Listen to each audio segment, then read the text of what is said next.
Paul wrote in his letter to Timothy that the love of money is the root of all evil. Now, TV makes you think it's sex, but it's not. It's money. If you got money, you can buy sex if you're a sinful person.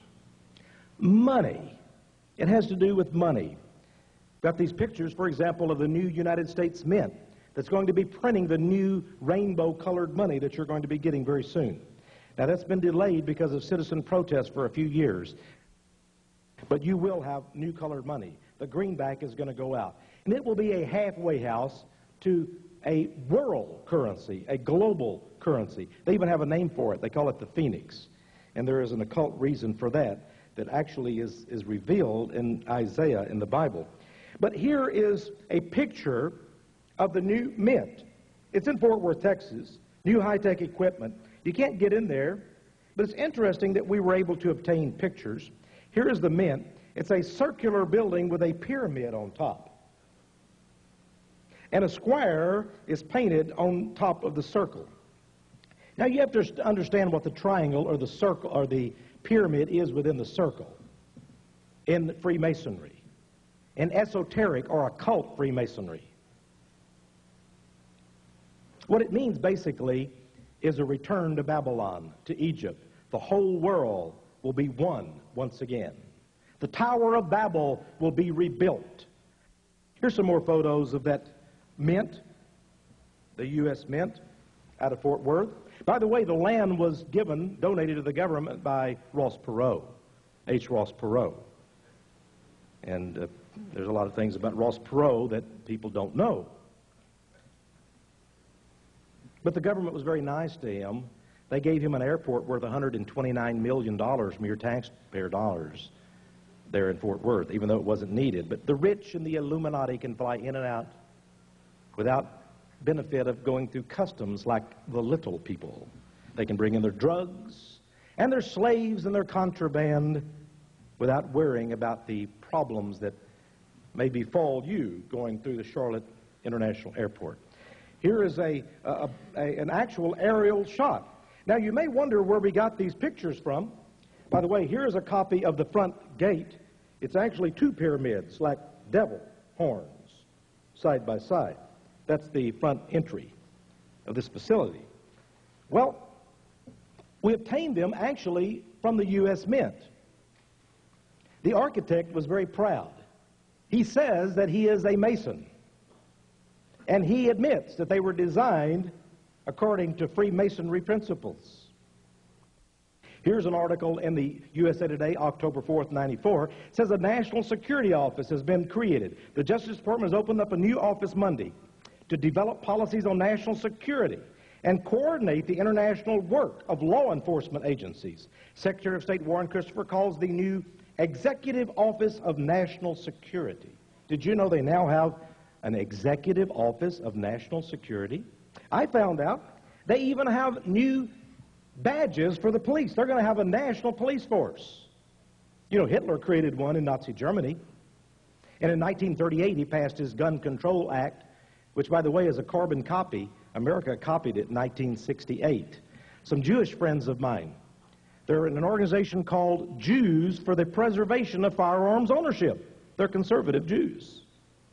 They said, Tex, we did research. We found out that Hitler's 1938 Gun Control Act is word for word the same as America's 1968 Gun Control Act. We found out that it was Senator Thomas Dodd who introduced this act, and he was a member of the Nuremberg War Crimes Tribunal. He knew all about the Nazi Gun Control Act. He must have lacked it a lot. They found out in going to the Library of Congress of the United States that Senator Dodd, when developing this legislation, had requested that the Library of Congress obtain a copy of the Nazi Gun Control Act and translate it into English and provided his office. And then it was passed as America's Gun Control Act of 1968. How does it feel to be living under Nazi rule today in America? Isn't that amazing? Amazing story. Well, here are the badges. One says United States Police, and there is the FEMA symbol. By the way, in the FEMA symbol is the circle with the triangle, or the pyramid inside of it. I wonder why. That same satanic symbol that's on the new U.S. Mint is used by the FEMA police. Well, can you hide? Is there any way you can hide from these authorities? Got a letter from Lieutenant Colonel Victor Sorley, U.S. Air Force retired. Very interesting. He was concerned because he heard a very strange report that the BATF wasn't happy with what happened at Waco. They want more power. So they went to Janet Reno and to their Secretary of the Treasury, Lloyd Benson, and they said, you know, we need some firepower. We need airplanes that we can put M60 machine guns on. And they ordered the U.S. Marines to turn over to the BATF at least 13 aircraft. The U.S. Marines. And here's the letter. Signed by Joe Barton, member of Congress. Here's the letter. Back to Colonel Sorley.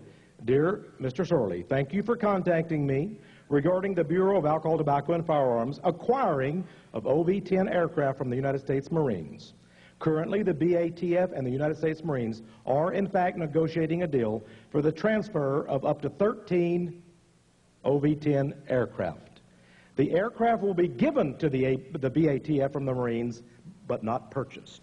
Well, you see, they don't have enough money in their budget. They'll just take it from the Defense Department budget. So we have the money that goes to the Defense Department budget being used for the alphabet police agencies. No problem. Well, can you trust the U.S. military? I spent 20 years in the Air Force. I loved it. I still feel like I'm a little bit of a blue suitor today. I don't think so. You know, right before he left office, President George Bush went to the United Nations.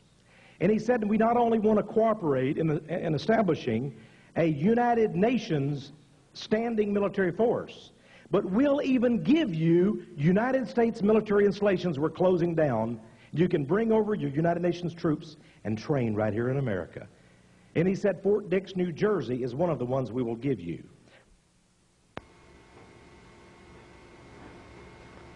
The conditioning process to change over money has already begun. A $100 bill has been redesigned because of alleged counterfeiting problems. And guess what? The changeover isn't working. The supposed counterfeiters have already figured out how to copy the new greenback. What's next? Rainbow-colored money? The plans for the New World Order are deceptively carried out over decades. This slow, methodical process has been designed so cunningly that the masses of people never even notice. The goals of the New World Order are to control the following. Number 1, the education system and the media. Number 2, the world's economy. Number 3, the one world government.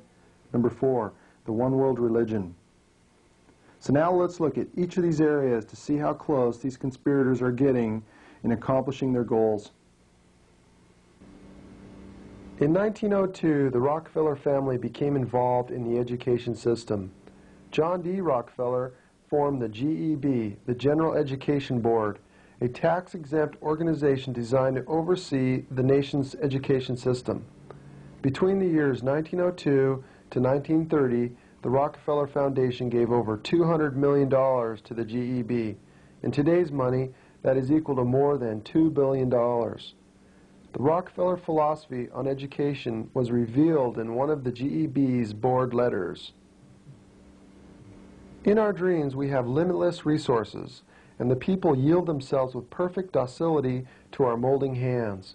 The present education conventions fade from our minds, and unhampered by tradition, we work our own goodwill upon a grateful and responsive rural folk. The General Education Board would later expand its activities to include city folk as well. The following statistics are from the New Book of World Rankings. These stats were compiled from Britannica World Data. These 1988 statistics are clear proof of the Illuminati's success in keeping the American public literally illiterate and in the dark regarding planet Earth's true history.